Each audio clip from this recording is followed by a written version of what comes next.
अजय कुमार महांती विजु जनता दल सभापति Dasharath block. October 2 पवित्र गांधी जयंती से दिन थिला आमर विजु जनता दल जनसंपर्क पदयात्रा। से पदयात्रा दिन मु मोर वक्तव्य दवा समय रे मो पार्टी रु एक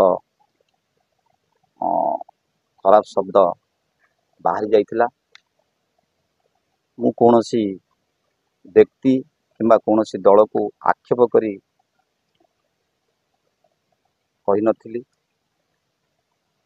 मु से कथा जानला परे एटा एक भूल कथा कहिछि बोली हृदयंगम कली। जेहेतु मु एक दलर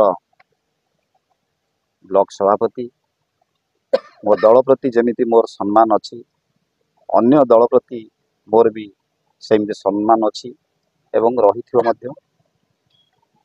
एपरि कथा कहिथिबारु काहार मनरे जदि कष्ट हेइ थाए सेति पई मु बहुत दुखित।